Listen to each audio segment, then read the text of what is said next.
Assalamualaikum warahmatullahi wabarakatuh. Hai adik-adik, perkenalkan nama Kakak Andira Permata. Di sini Kakak akan menjelaskan materi fisika tentang listrik dinamis. Nah, sebelumnya udah ada yang tahu belum apa itu listrik dinamis? Yap, betul. Listrik dinamis adalah listrik yang dapat berubah-ubah atau bergerak sehingga disebut juga sebagai arus listrik.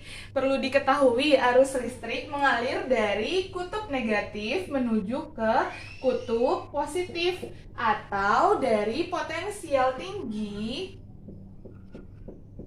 Potensial tinggi adalah potensial yang lebih banyak muatannya menuju ke potensial yang lebih rendah atau muatannya lebih sedikit. Yang pertama ada kuat arus listrik.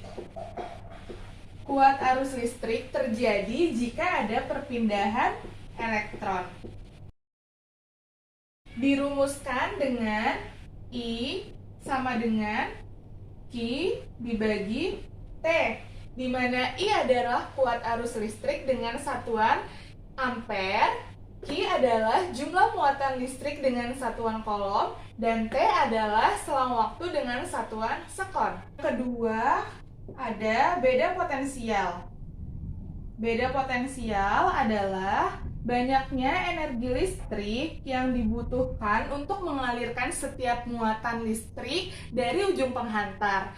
Rumusnya adalah V sama dengan W dibagi Q, di mana V adalah beda potensial dengan satuan volt, W adalah energi dengan satuan joule, dan Q adalah muatan dengan satuan kolom.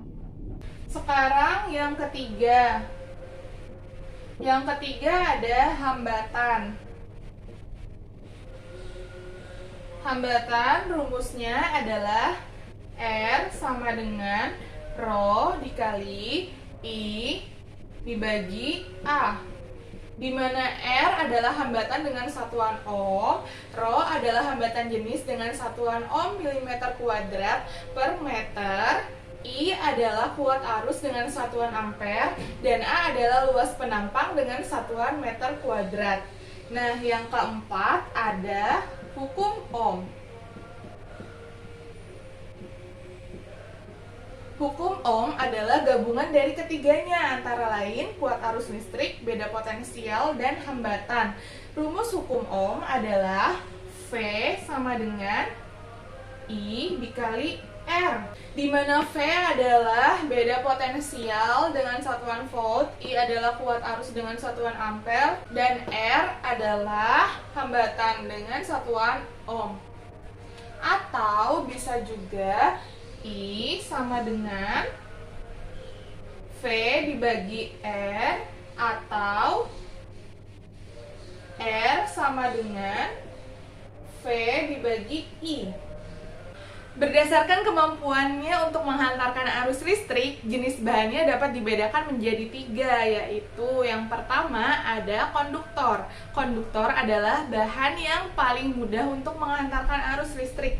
Contoh bahannya adalah seng, tembaga, dan besi.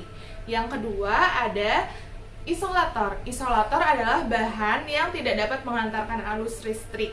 Contohnya seperti plastik, ebonit, dan kaca. Dan yang ketiga ada semikonduktor. Semikonduktor adalah bahan yang berada di antara keduanya.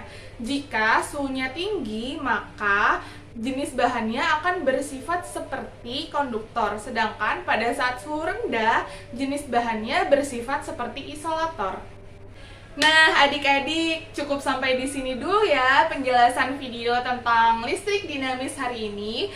Semoga kalian mengerti dan ilmunya bermanfaat. Kurang lebihnya kakak mohon maaf. Wabillahi taufiq wal hidayah. Wassalamualaikum warahmatullahi wabarakatuh.